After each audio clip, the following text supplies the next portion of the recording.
Yes, once again, good morning, children. Yesterday, I made an humble attempt to explain about Mendel's monohybrid cross.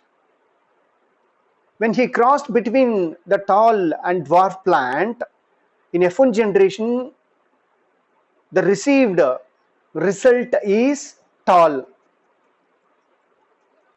But Mendel expected only medium sized. So later, when he crossed between the F1 generation, here he could receive tall as well as dwarf, but ratio is little bit less when compared to tall. Then he decided that the dwarf characters feature is not expressed in F1 generation. Since the dwarf factor is suppressed there in the F1 generation itself, it is called as recessive. The expressed character, that is tall character, is expressed in F1 generation, hence it is called as a dominant. So how many dominants are produced is the ratio of the dominant or tall plant is 3:1. The 3:1 in ratio, this is called as phenotypic ratio. When they observe directly the external feature, 3 plants shown tall character, only 1 plant shown dwarf character.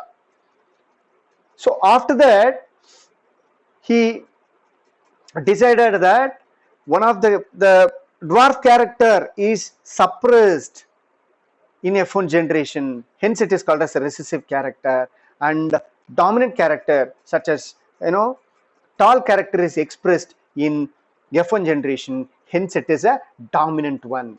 So why? What is the reason behind it? Why can't this small t or dwarf did not express in F1 generation? Let me tell you reason little later.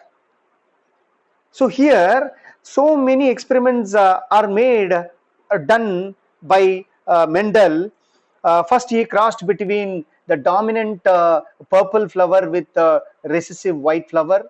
He got 705 varieties of the plants which produced, purple flower, and only 224. That means 3:1 ratio. 3:1 ratio. Say 3.15 is to 1 ratio.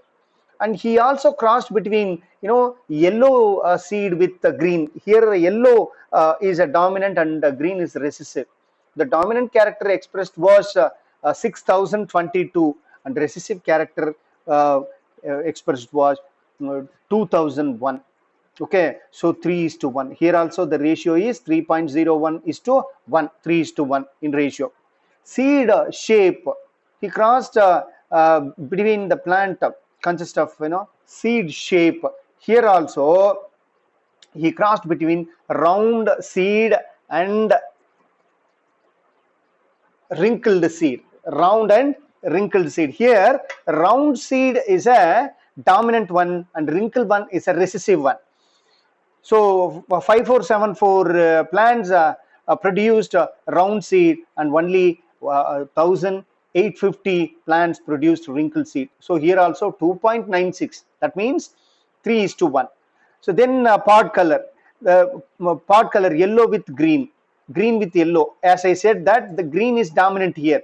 In seed color, yellow is dominant. In pod color, green is dominant. Okay, when he crossed, he got 428 plants produced green and only 152 produced. What is that? Yellow. And then comes a pod shape. Normal one and constricted. It is not round, flattened. Okay, so flat and constricted. Here flat is a dominant one and constricted is a recessive one. Here also 3:1. Flower position. Based on the flower position, he crossed between two plants.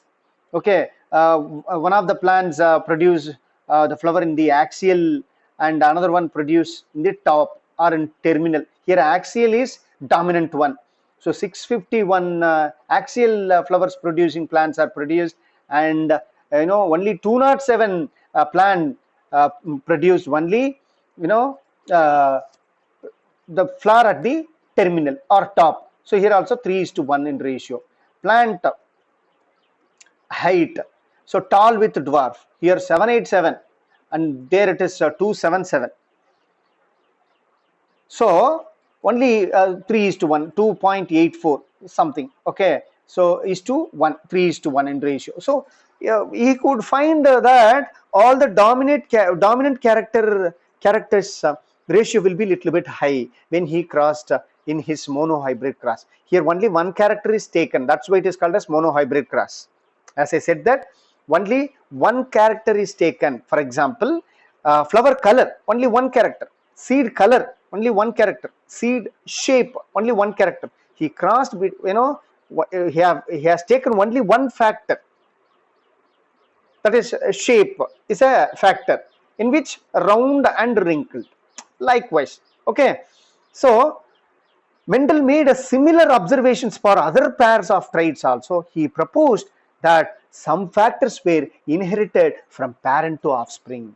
Factors are now called as gene. Nowadays, we call those factors the height, okay, and the seed color. And that color is produced because of the gene. The particular gene is responsible for the color. So then in Mendel period, the genes are called as factors, and nowadays we have to call it as a genes. Okay. Now, see, inheritance of one gene in which the F1, that is capital T small t, when self-pollinated in monohybrid cross, produces gametes capital T as well as small t, whereas in pure parental homozygous parental generation, okay, capital T into small t small t. The capital T represents tall and small t represents dwarf. Here, since both the genes or alleles are similar, we have to take only one gamete, not necessary to take two gametes. Here also one gamete, since both are similar. But in F1 generation, okay, suppose we wanted to cross between the F1 generation, here capital T small t into capital T small t, we cross between the two plants. Now both are heterozygous in nature, hence, okay, two gametes are taken, capital T and small t. Here also capital T and small t. Always you have to encircle the gamete, okay. Whenever you notice gamete, you have to encircle it, and whenever you see the parent, you have to box it around it. You have to make a box around it. For gametes alone, you have to encircle the gametes. Remember during exam time, okay. And also you have to mention parental generation, gametes, and then F1 generation likewise, okay. So now these are all the informations. See, now what they are coming to say is, listen carefully, the F1, that is capital T small t, when self-pollinated, produces two gametes, capital T as well as small t. Two gametes will be produced, isn't it, in equal proportion. During fertilization, pollen grains of capital T have 50% chance to pollinate eggs of the capital T and small t. Also, pollen grains of genotype small t have a 50% chance to pollinate eggs of capital T and small t. So, listen carefully. What they are coming to say here is,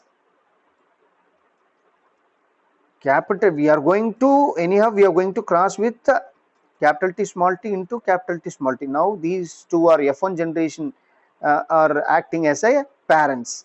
Now here we have to take gamete, capital T small t, isn't it? And here also capital T small t. Now we have to make a cross, okay. So all the gametes are, we have to draw a Punnett square. This is called as Punnett square, Okay, this is called as Punnett square, in which we have to take a gamete. Okay, so these two gametes, let us consider or let us assume these two gametes are from, what is that, male plant. Male plant in the sense we are taking only anther, and here these two gametes represents, female plant, and here we have to consider it as a gynecium. Okay, yes. Now when these two gametes join together from the male and female, if syngamy takes place between these two, syngamy in the sense what, the fusion of gametes, okay, these two, so capital T, it represents the pure tall parent. Okay, in F2 generation, this is F2 generation. Now suppose these gamete fuse with this gamete, capital T2 with small t, then capital T, small t, this is also tall, but it also has the, what is that, recessive character, that is small t. Why this, even though the small t is there, but capital T's character only expressed, that is tallness is expressed here? Let me tell you reason little later.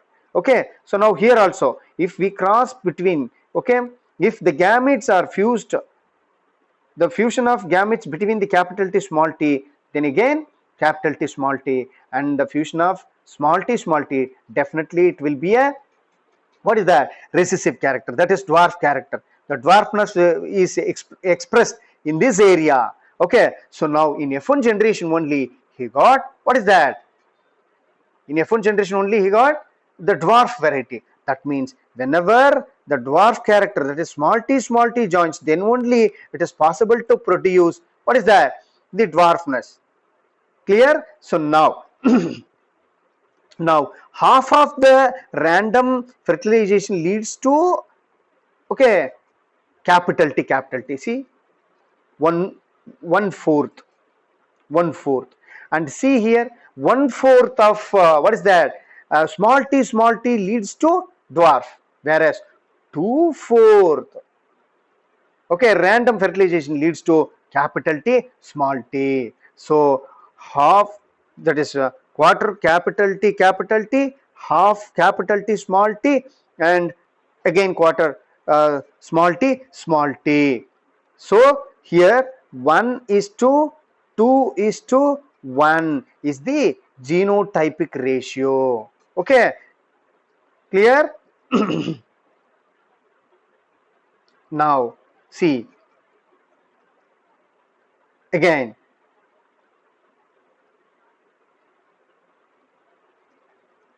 now Mendel self-pollinated F2 plants. He found that dwarf F2 plants continued to generate dwarf plants in F3 and F4 generations also.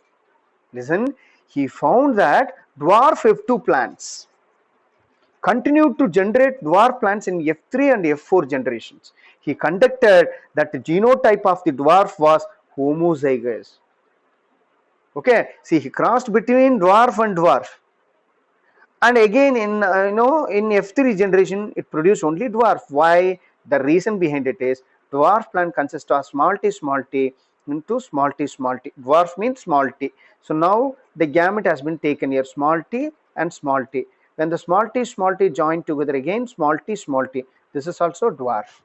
Got my point over? So continuously when the cross done between the homozygous dwarf, often in the upcoming generations or generation after generation, the dwarf plant produces only dwarf plants. So he confirmed that dwarf plant produces only dwarf plants, whereas the dwarf plant is crossed with the capital in F1 generation, definitely it will produce the dominant character is one, that is tall plant. And when the F1 generation is self crossed, again in F2 generation we could see hybrid plant, that is heterozygous tall, homozygous tall, and also homozygous dwarf is the concept is given here. Okay, so he concluded that genotype of the dwarfs was homozygous always. Okay, so now Then let us discuss about Mendel's law of inheritance. Now, in the first part, we discussed about the law of dominant. Law of dominant in the sense the character which is expressed in F1 generation is always dominant. This quote is given by Mendel, but later a few scientists came and proved that it is not true. In some cases, different kinds of what is that hybrid also produced when the two characters or two genes are crossed, then in F1 generation they produce different characteristics. So by yes scientist. Okay, let us discuss about second part, that is Mendel's law of inheritance. Mendel's law of inheritance. See, Mendel's law of inheritance says that during gamete formation, the gametes are segregated. That is, law of segregation. And in inheritance, he says that two concepts. One is backcross and another one is test cross. What is meant by backcross and what is meant by test cross is the concept here. Listen carefully. If the F1 generation, that is capital T, let us take capital T, is crossed between any of the homozygous parent. Either this F1 generation is crossed between capital T, that is parent, dominant parent, or recessive parent is called as backcross. Remember, if F1 generation is crossed with any of the parental character, either dominant one, capital T, tall plant or dwarf plant, is known as what? Backcross. Then what is meant by test cross? Listen carefully. Test cross. Here, when the F1 generation is crossed only with the recessive homozygous parent, when the F1 generation is crossed only with recessive parent, then what will happen? See, capital T, small t into small t. Okay, when we cross between these two, we have to take a gamete, capital T, small t, and then here small t, gametes are taken here. Okay, in test cross. Test cross means the F1 generation is crossed with recessive individual. Okay, so when we cross like that, what will happen? See, capital T, small t, then again capital T, small t, two tall plants, and here small t. So 50% will be tall and 50% will be dwarf. So what purpose they used to conduct this test cross? Listen carefully. What purpose they used to conduct this kind of crosses? To find the genotype of F1 generation. To find the genotype, whether both the characters are capital T or small t or capital T, small t. So to find out if you cross between the capital T, just listen here, if you cross between the capital T into capital T, small t, then all will be, what is that? Capital T, small t, I'm sorry, capital T.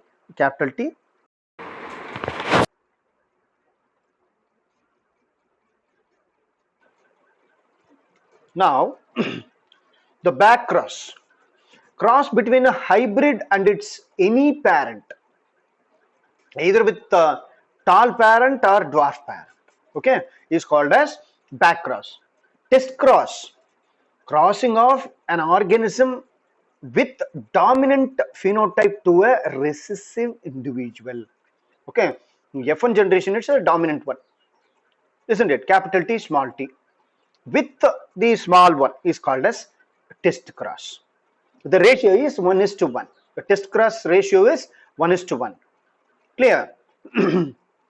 Now, let us move on to the next one. Test cross is used to find out what is the significance of test cross is very important one. Sometimes in 1 mark it will be asked. Test cross is used to find out the unknown phenotype of a character. Okay, unknown phenotype of a character. Genotype, not phenotype, unknown genotype of a character. In F1 generation, only tall plants are produced, but we do not know whether it consists of capital T or both mixed, capital T and small t. The gametes are received from both parents or not is unknown. So to find out the genotype of F1 generation, it will be made. Okay, the cross is given here in this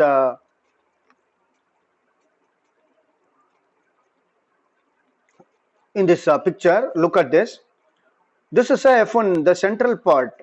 This is a F1 generation. Okay, so F1 generation may be capital W, small w. It should be, okay, it should be capital W, small w.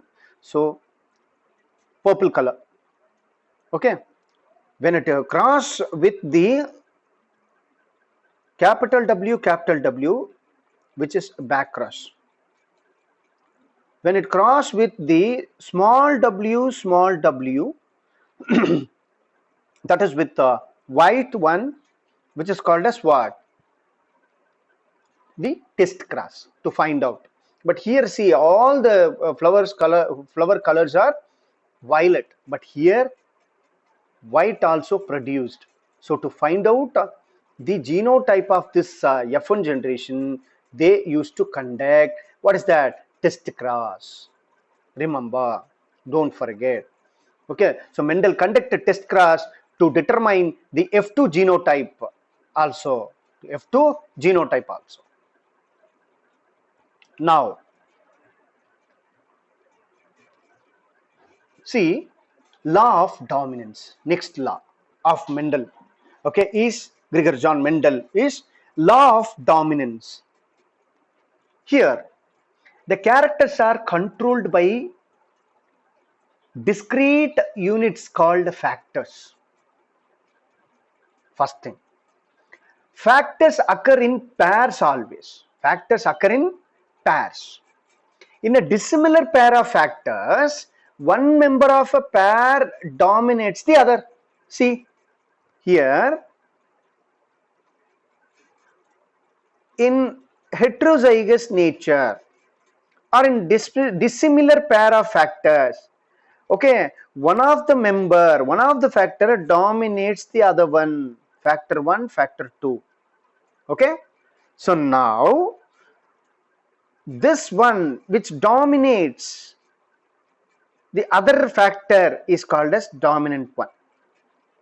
So similar pair of factors, when these two are crossed, we get dissimilar pair of factors.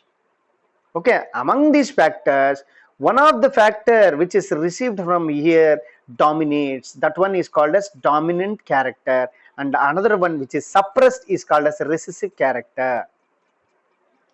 Now, during gamete formation, this is the next law. Dominant law explains that the characters are controlled by discrete units called factors. Among this pair of factors, one dominates the other. Why do one of the factor dominates the other? From the beginning, I'm telling you, okay, that the reason for the dominant character which suppresses the another cofactor is known as, the reason behind it. There is a reason behind it for a dominant character and a recessive character. Let me explain afterwards. Now, during gamete formation, the factors are alleles. Okay, alleles, both are alleles, but similar alleles. here also alleles, similar alleles, but here dissimilar alleles. These two factors are also called as alleles, or else you can say capital 1 as a gene and small t is a also gene. Dissimilar genes or dissimilar factors or dissimilar alleles. Okay, so now during gamete formation, the factors or alleles of a character pair present in parents segregate from each other during gamete formation, whether this one or this one or this one during gamete formation. Okay, now it is diploid in nature, isn't it? During gamete formation, one gamete, one gene must come out of it, isn't it? Then only it will fuse with the another character. Either it can be small t or it can be a capital T, whatever, but it should segregate during gamete formation. Okay, the alleles are segregated, so this is known as a law of segregation, Mendel's law of segregation. So during gamete formation, the factors of character pair present in parents segregate from each other such that a gamete receives only one of the two factors. Among this, the gamete received, either it can be a male germ cell or male gamete or female gamete, it receives only one, what is that, of the factor. Okay, so if it receives two factor together, it leads to genetic disorder or genetic beneficial, any one of the thing will happen. Later let us discuss about that. Okay, now homozygous parent produces similar gametes. Homozygous parents produces similar gametes. See, so capital T, two gametes will be separated, and small t, here also two gametes are similar. And then when the gametes, when the parents are heterozygous in nature, definitely the two gametes will be different, dissimilar. So heterozygous parents produces two kinds of gametes, each having one allele with equal proportion, 50% of capital T and 50% of small t will be there. Okay, so this is how the gamete will be segregated, the genes will be segregated or factors will be segregated during gamete formation, which is known as law of segregation. Don't forget. Now let us start with dihybrid cross. So far we discussed about monohybrid cross. What is meant by monohybrid cross? We take only one of the characters, either it will be tall,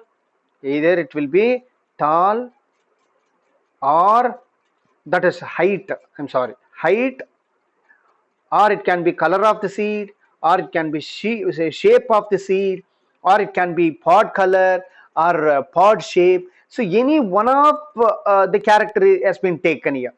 Okay, so that is called, that's why it is called as monohybrid cross. Mono, single. Okay, so monohybrid cross. Now we are going to discuss about dihybrid cross. Here, okay, Mendel has taken two characters at a time. One character is seed color. Okay, seed color, yellow with green, yellow color seed and green color. And another character or factor is the shape of the seed. One factor is color and another factor shape. Two character or two factors or two genes or two alleles have been taken here. Okay, so here one character is color of the seed and another character is shape of the seed. Here it is round shape, see, round, but here it is wrinkled. The seed is wrinkled seed. He crossed between the seed possess two characteristics. One is color of the seed and another one is shape of the seed. So since he has crossed between the two characters, it is called as a dihybrid cross. It is a cross between two parents differing in two pairs of contrasting characters.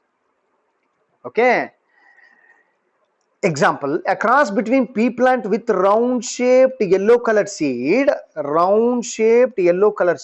with which represents capital R represented by an alphabetic such as capital R, capital R, capital Y, capital Y.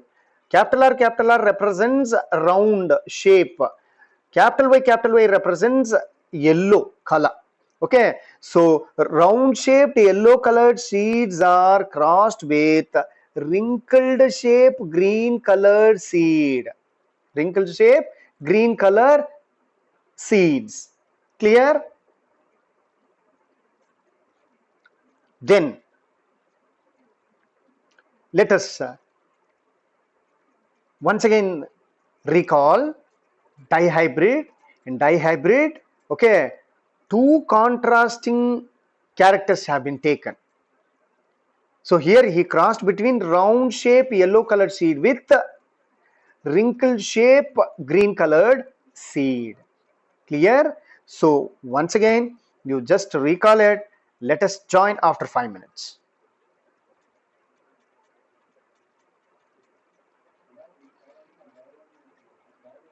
Now, dihybrid cross. We are crossing between the homozygous round yellow, which is represented by capital R, capital R, capital Y, and homozygous wrinkled green represented by small r, small y, small y. Here we have to take a gamete. Since, listen carefully, since capital R, small y, since these two are similar, we have to take one gamete. Since these two alleles are similar, okay, we have to take one gamete here. That is the procedure, isn't it? And here also small r, small y, small y. Here also we have to take small r and one small y. So we got, okay, two gametes. Okay, and two gametes with two different characters. Two different characters are present in one gamete. Two different contrasting characters are present in another gamete. Here we can take one of the plant or one of the gamete as a male and one of the gamete as a female. Okay, male and female. It's up to us. Now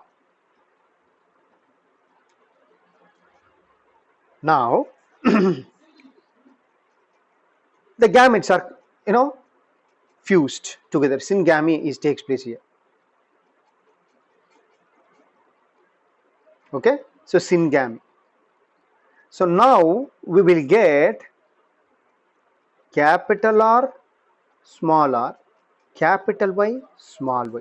Since two dominant characters are expressed, definitely it will be round yellow. Round yellow.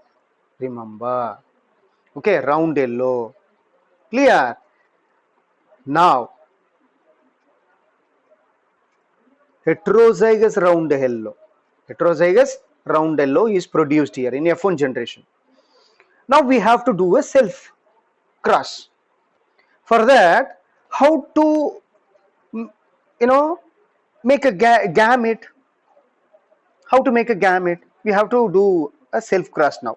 See, to take a gamete, we have to separate the gametes like this. Since we are going to a cross between capital R, capital Y, small y in one plant, capital R, capital Y, small y in another plant. This plant is considered as male and this plant is considered as female. Let us consider as a female plant. Now, how do the gametes will be segregated? First, you have to segregate the gamete like this. First with first letter, first capital with first capital R, capital Y, and then first capital with second one. Okay, capital R, small y. Okay, then this one is over. Then second letter with first one, small r, capital Y, and then second letter with second one, small r, small y. Okay, so capital R, capital Y, capital R, small y, small r, capital Y, and small r, small y. So this is how we have to segregate the gamete from one of the parent. Likewise, here also for this parent also we have to segregate the gamete. So same gamete, isn't it? Same gamete. So look at here. The gametes are segregated. Now you came to know how do the gametes are segregated. Okay, see, capital R, capital Y, small y for this. Okay, the gametes are segregated here, and here also the gametes are segregated. Now all these gametes are going to involve in, syngamy. So how do the syngamy take place between the gametes in F2 generation will be seen in the next slide. Okay, so listen carefully. So these are all, these gametes are considered as, what is that? Male gametes. Let us consider it as a male gamete. Okay, these gametes are considered as female gamete. Okay, now see, let us take these gametes here. All these gametes are considered as male and all these gametes are considered as female. Okay, so now the gametes are fused together. If these two gametes fuse together, capital R, capital Y, capital R, capital Y. So capital R, capital R, capital Y, capital Y. So pure homozygous, what is that? Round yellow will be produced. Suppose these two are, fused together. Capital R is there, capital R is there, capital Y and small y. Okay, but three dominant factors are seen here. So this one also round yellow. And then let us go to the next one. Capital R, capital Y. But here small y. I'm sorry, capital Y. Now capital R, small r, capital Y, small y.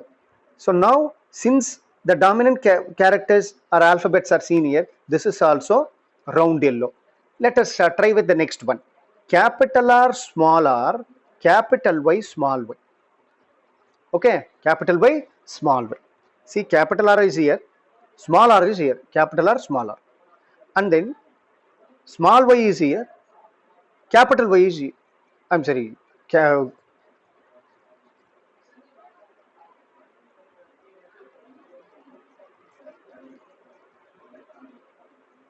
R, small r, and capital Y, small y.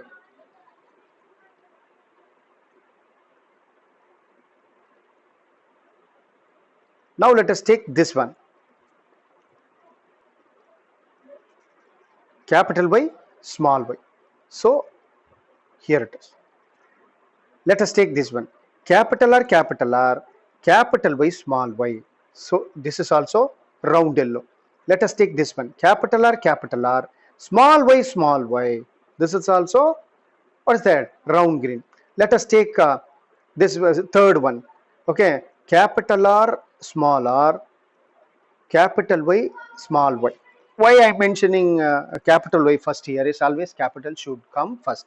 So that's why I mentioned here. See, capital R, capital Y, small y. And here capital R, okay, small y. Here only one factor is dominant or so round, but other three are showing the recessive character. So that too, if you take y, among these two y, both the y are small. Okay, small, lowercase. So now it is round because one r represents the dominant and remaining the y, two y's are representing dwarf one, that is the recessive one. So it is green color. Okay, so round shape is there, but the seed is, the color is green, round shape and green color. So now let us take a next one. See, capital R, small r, capital Y. Here also yellow round. Capital R, capital Y, small y. Here also round yellow. Next, see, small r, small r represents wrinkled, but two capital Y are there. So wrinkled yellow also produce. See, here it is round yellow and here it is wrinkled yellow also produce. Next, see, small r, capital Y, small y. So wrinkled yellow. Here also wrinkled yellow. Let us take here. Capital R, capital Y, small y, round yellow. Here capital R, small y, round green. here small r, capital Y, small y, wrinkled yellow. Okay, so the finally small r, small y, finally we get wrinkled green. So only two pure parental characters are expressed, and the remaining hybrid characters. And if you take these three, okay, totally different from parental characters. Parental characters are round yellow and wrinkled green, but here see round green and wrinkled yellow are produced, which are called as recombinants. What is that? The recombinants, the new varieties, recombinants. Always the new one is called as recombinants, which is not related, which is not having the related characteristics like their parents, which are called as recombinants. Okay, the hybrids, recombinants.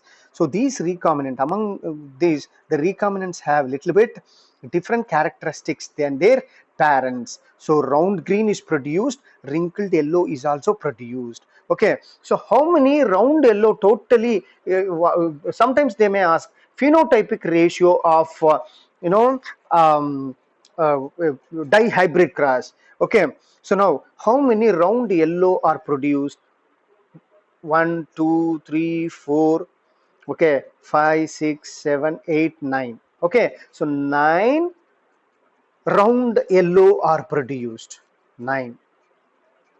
Okay, now let us take the next one. How many round green are produced? Round green are produced. 1, 2, 3. Okay, 9 is to 3. 3. Then how many wrinkled yellow are produced? 1, 2, 3. Okay, is to 3. And how many wrinkled green is produced? Is, okay, only 1. So the dihybrid, the phenotypic ratio of dihybrid cross is 9 is to 3 is to 3 is to 1. So 9 round yellow, 3 what is that, round green, and another 3 wrinkled yellow, and only 1 is wrinkled green. Got it? So the phenotypic ratio, that is external ratio, when we observe directly, how many round yellow are produced? 9. How many round green? 3. How many wrinkled yellow? 3. How many wrinkled green? 1. So the phenotypic ratio of dihybrid cross is 9 is to 1. Whereas the genotypic ratio, if we take the genotypic ratio, listen carefully, if we take the genotypic ratio, see how many pure round yellow will be there? Only 1. Isn't it? The genotypic ratio of dihybrid cross is 1 is to 2 is to 2 is to 4 is to 1 is to 2 is to 1 is to 2 is to 1. Okay, so here 1 homozygous round yellow, 2, see this one and this one are similar, 2. Okay, and then again 2, capital R, small r, capital Y, capital Y.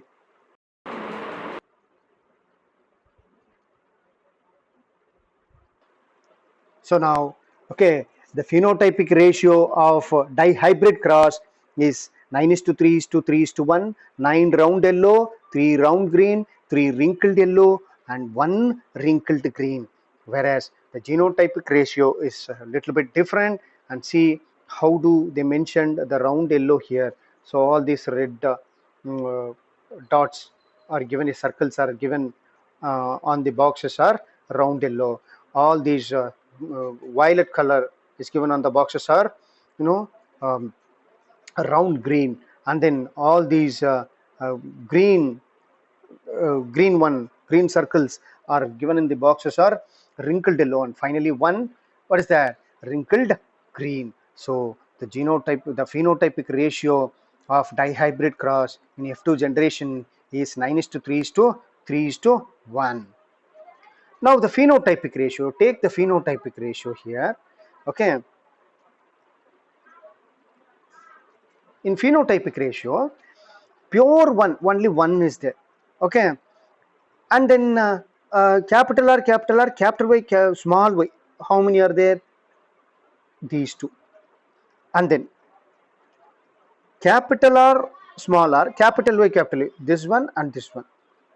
Okay, and then capital R, capital Y, small y, 4 are there. See, 4 are there here, 4 are there. And then capital R, capital Y, small y, 2, this one, and this one. And then capital R, small y, how many are there? Only one is there. And then comes this one, small y, capital Y, only one. Small r, capital Y, 2 are there. And finally, small y, only one are there. So 1:2:2:4:1:2:1:2:1 is the genotypic ratio. This should not be by hearted. Okay, it should be understood. Clear? This ratio, this genotypic ratio should not be by hearted. It should be known, should be understood. So on observing F2, Mendel found that the yellow and green colored segregated in 3:1 ratio. Round and wrinkled seed shape also segregated in 3:1 ratio. So now the genotype of the dihybrid cross is 1:2:1:2:4, 1:2:2:4:1:2:1:1. You have to write this one only. Don't write this one. Okay. So this is the exact ratio. Okay. Yes. Now see, 9:3:3:1. How many characters? Totally 16 characters. If you take 1:2:2:4:1:2:1:1, total it 16 characters are there. See, 2 plus 2 4 and plus 1 5 and 4 plus 1 5 5 5 10 and then 3 3 16. Okay, totally 16 characters. Here also 16 characters are there. If you wanted to check, you can check like this also. Clear? So then comes the next one, law of independent assortment. Okay, so now in the next class we will discuss about law of independent assortment. So until you have to practice the dihybrid cross. Okay, so today let me send you some of the questions related to dihybrid cross. Clear? So you have to solve it and you have to submit it today. So yesterday I gave some of the problems related to monohybrid cross and you have to solve it and you have to submit it. Clear? So thank you so much. Let us meet in the next class.